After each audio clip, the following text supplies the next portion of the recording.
बंदी छोड़ सतगुरु रामपाल जी परमेश्वर जी की जय हो। परमात्मा की सभी प्यारी आत्माओं को दास का सत साहिब। भाई और बहनों, आज उत्तर प्रदेश के मेरठ से हमारी एक सत्सेविका बहन है। काफ़ी लंबे समय से वो साथ संगति से जुड़ी हुई है। उनके पति CISF में हैं और साथ में उनका एक बच्चा है जिसकी शादी हो चुकी है। उसने भी परमात्मा जी से नाम लिया था, लेकिन बाद में अपनी पत्नी के कहने से या फिर युवा अवस्था के चलते यार दोस्तों के कहने से लोक लाज में आके उन्होंने इस भक्ति को त्याग दिया और उसने आरती करना छोड़ दिया, मंत्र जाप करना छोड़ दिया। लगभग 1.5-2 साल तक ऐसा चलता रहा। बीच बीच में हमारी बहन उसको समझाती रहती थी कि बेटा भक्ति कर ले, भक्ति कर ले। इस परमात्मा के अलावा और कुछ नहीं है। ये यारी दोस्ती रिश्तेदारी, ये जवानी 4 दिन भेड़ के बच्चे में भी आती है, वो भी ऊपर पैर करके फुदकता है, लेकिन अंत में कसाई के नीचे आता है। नहीं समझा, युवा अवस्था थी, चलता रहा। बहन अकेली उपदेशी परिवार में काफ़ी समस्याओं का सामना करना पड़ा, संघर्ष भी करना पड़ा। पति भी टॉर्चर करता, बच्चे भी उसकी बात नहीं मानते, और बीच में तो काल ने यहाँ तक संघर्ष का दौर पैदा कर दिया। उस बेटे की बहू उन्होंने दहेज का मुकदमा तक डाल दिया सास ससुर के ऊपर, और आधी संपत्ति लेने को तुल गई। यहाँ तक नौबत आ गई। अपने मायके चली गई, बेटा अपने घर पे। काफ़ी परेशानियाँ, उलझन। घर वाले कहते कि तूने देवी देवता छोड़ दिए, तूने माता दोकनी छोड़ दी, तूने ये 11-12 का व्रत करना छोड़ दिया, जिस कारण से देवता रुष्ट हो गए और हमारे घर में आपत्तियों का दौर शुरू हो गया। तो वापस उसी अपने पुराने रंग में रंग जा, वापस वही भक्ति शुरू कर दे, छोड़ दे इस भक्ति में, कुछ नहीं रखा इसमें। लेकिन बहन साथ संगति से जुड़ चुकी थी। हालांकि अभी तक वो साथ संगति में खाली एक बार ही आई थी, बुलंदशहर में गई थी अपने पति के साथ में। उसके बाद वो दोबारा साथ संगति में नहीं जा पाई, लेकिन फेसबुक पर साथ संगति की वीडियो लगातार देखती रही, वो उसने नहीं छोड़ा। और परमात्मा जी के जो सत्संग हैं, जो भक्ति है, वो अपना नियमित करती रही। काफ़ी कुछ परेशानियों का सामना करना पड़ा, और बीच बीच में बहन दास से बात भी करती रहती थी। जब भी थोड़ा मायूस होती, काल ज़्यादा ही प्रेशर डाल देता, तो बहन दास को फ़ोन लगा देती। कभी आधा घंटा, कभी 1 घंटा हमारी बातचीत होती रहती। और अब नौबत ये है कि पिछले 1-2 महीने से वो बेटा बीमार पड़ गया, हॉस्पिटल में एडमिट हो गया, ICU में भर्ती हो गया। हालत बद से बदतर हो गई। घर वाले बहन को फिर परेशान करने लगे कि वहाँ पे चलना है, जंतर मंत्र करवाने हैं, वहाँ जाके झाड़ा लगवाना है। तो बहन दास से बात करती रही। दास ने कहा कि बहन परमात्मा से प्रार्थना करती रहो, मालिक से विनती करती रहो। ये परीक्षा का समय है और हर भगत की किसी न किसी प्रकार से उसकी दृढ़ता की परीक्षा लेगा। बहुत ज़्यादा परेशान किया, यहाँ तक कह दिया घर वालों ने कि तू तो चाहती नहीं कि हमारा बेटा मरने से बचे, तू चाहती नहीं। बहन उनकी ये बातें सुन के बेचारी रोने भी लग जाती, बड़ा दुख होता। लेकिन दूसरी तरफ परमात्मा का ज्ञान इतना ज़बरदस्त हो गया कि मर्यादा तोड़ने का भय बच्चे की मौत के भय से कहीं ज़्यादा, कि बच्चा तो फिर मिल जाएगा।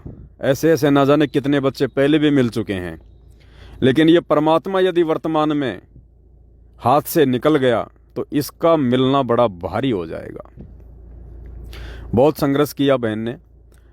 अभी 4-5 दिन पहले बहन का फ़ोन आया था, बोले भाई बेटे की बचने की हालत नहीं है बिल्कुल भी, और घर वालों ने बहुत दबाव दे रखा है।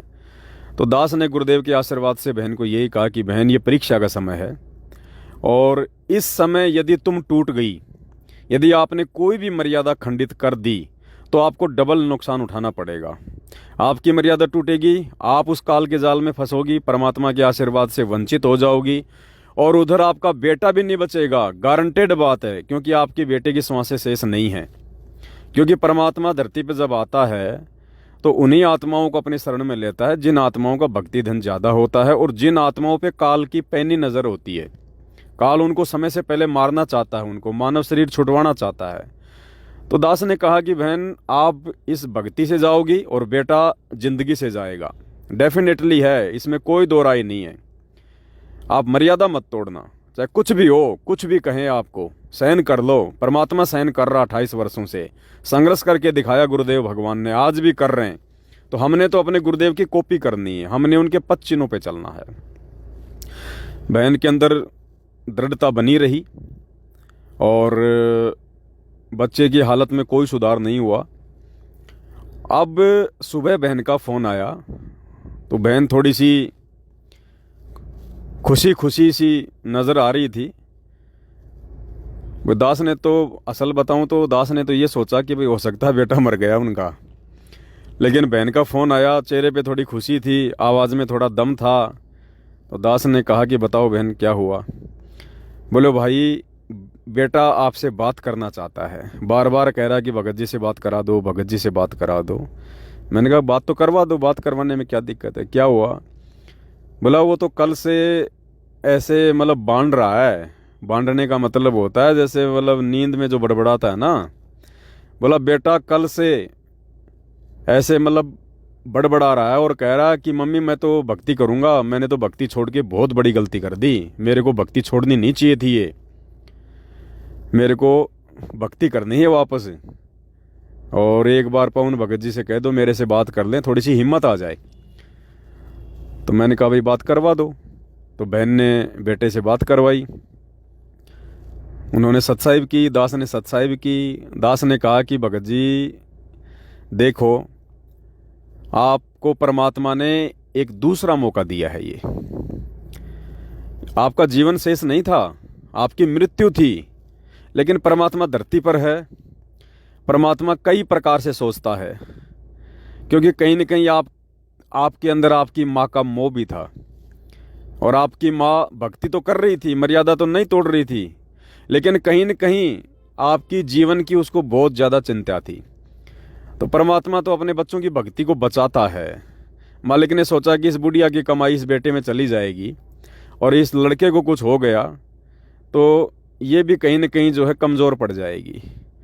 तो परमात्मा ने उसके भी विश्वास को बनाए रखा और आपको भी परमात्मा ने एक दूसरा मौका दे दिया। दूसरा मौका यानी इससे बढ़ के दयालु परमात्मा आप खुद देख लो, दूसरा कोई नहीं हो सकता। जिसको नाराज करने के बाद, जिसकी भक्ति छोड़ने के बाद, जिसकी मर्यादा तोड़ने के बाद भी वो आगे बढ़ के मौका दे रहा है।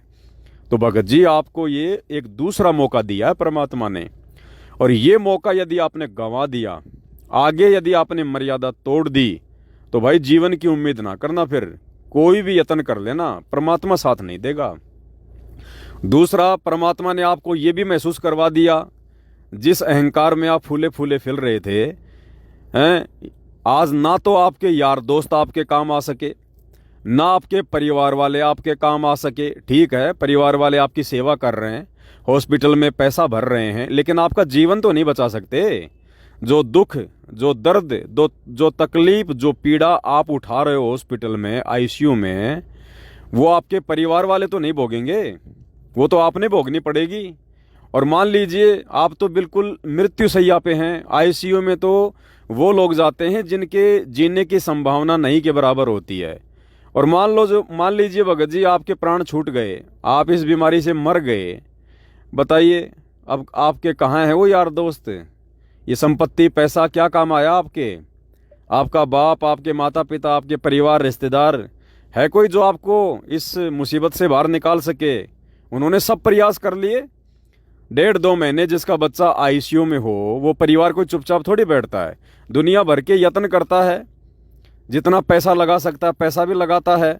और देवी देवता भी इन्होंने सारे धोख लिए, जादू टोने, जंतर तंत्र, झाड़े जपाड़े आपने देख लिए, कुछ काम नहीं आ रहा। और अंत में जब आप मरने के सैया पे हो गए, मरने का समय आ गया, तब आपको परमात्मा याद आ गया। तो बोला मम्मी, बोले परमात्मा की भक्ति करूँगा, बोले मैं बस अब मैंने देख लिया कोई कुछ नहीं है, ये परमात्मा ही बचा सकता है, दूसरा कोई बचाने वाला नहीं है। तो भाई को थोड़ी हिम्मत मिले इसके लिए बहन ने दास से बात करवाई, दास ने उनको समझाया, कि भगत जी दोबारा से अपना संकल्प कर लो, और मंत्र आपको मिला ही हुआ है। तीनों समय की आरती है, जब तक हॉस्पिटल में हो तब तक अपना मोबाइल से करो, और बाकी फिर परमात्मा की विधिवत सारे काम करो फिर। और मालिक से प्रार्थना करो कि परमात्मा जितना जल्दी हो सके दास को इस पीड़ा से मुक्त करो, हॉस्पिटल से बाहर करो मालिक, बस आपकी भक्ति करूँगा, अपना काम धंधा करूँगा। तो भगत जी ने संकल्प कर लिया है और परमात्मा की उन पर दया हो गई है। और देखो भाई और बहनों, आप भाई बहनों को ये बात बताने का मेरा केवल इतना ही मकसद है कि वर्तमान में जो परिस्थिति उस बहन के सामने प्रकट हुई वो जानबूझ के परमात्मा के द्वारा प्रकट की गई। हालांकि उनका जो लड़का था मर्यादा तोड़ दी, तो बुरे संस्कार तो पीछा करते ही हैं, लेकिन बहन की परमात्मा ने परीक्षा ले ली। अगर वो बहन जरा सी भी डगमग हो जाती, अपना विश्वास तोड़ देती, कोई भी मर्यादा खंडित कर देती, तो बहन भी परमात्मा की भक्ति से जाती, नाराजगी का सामना करना पड़ता, मुसीबतें आने वाले समय में उस पर भी आती, और उनका बेटा जिसका जीवन शेष नहीं था वो बेटा भी हाथ से जाता। और बहन ने संघर्ष किया, पूरा परिवार विरोधी, उसका जो पति है वो भी उसके विरोध में, बड़ा बेटा भी विरोध में, दोनों उनकी बहू विरोध में। यहाँ तक कह दिया कि तू तो चाहती नहीं कि तेरा बेटा जिए। बताओ, एक माँ कभी चाहेगी कि उसका बेटा मरे? लेकिन यहाँ तक काल ने उनको प्रेशर डलवा दिया, लेकिन बहन ने हिम्मत नहीं तोड़ी। बोला भाई चाहे कुछ भी हो जाए, मैं परमात्मा की मर्यादा नहीं तोड़ूंगी, भक्ति नहीं छोड़ूंगी, झाड़े झपाड़े वालों के पास नहीं जाऊंगी, चाहे बेटा जिए चाहे बेटा मरे। अब बहन ने इतनी दृढ़ता दिखाई तो देखो आज बहन की भक्ति भी सकुशल, परमात्मा भी प्रसन्न, और बेटे को भी जीवन दान दे दिया, और बेटे को परमात्मा ने आभास करवा दिया, महसूस करवा दिया, और उसको भक्ति पे लगा दिया। तो सत्सेवक भाई बहनों, ये परीक्षा भी परमात्मा उन्हीं सुयोग्य आत्माओं की लेता है जो आत्माएं परीक्षा देने के लायक होती हैं, जो आत्माएं परमात्मा की विशेष होती हैं, परीक्षा भी परमात्मा उन्हीं की लेता है।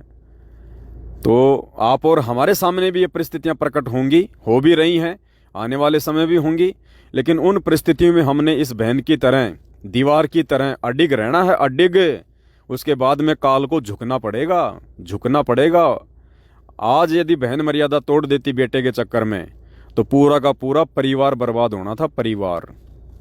तो भाई और बहनों, हिम्मत रखना, ये समय कुछ ऐसा ही चल रहा है, और इस समय चारों तरफ से यदि काल प्रेशर बनाएगा तो केवल साथ संगतियों पे बनाएगा, सत्सेवक भाई बहनों पे बनाएगा, क्योंकि जो मर्यादा में चलेगा काल उन्हीं से भयभीत रहता है, उन आत्माओं से। जो आत्माएं सतगुरु की शरण में आने के बाद में मर्यादाओं में रह के भक्ति करती है, काल उन आत्माओं से भयभीत हो जाता है, डरता है वो उन आत्माओं से, इसलिए वो छलबल करता है, साम दाम दंड भेद की नीति अपनाता है, अपनों के माध्यम से ही, अपनों के अंदर ही प्रेरणा करके प्रकट होकर उस भगत को भक्ति और भगवान से दूर करने का प्रयास करता है।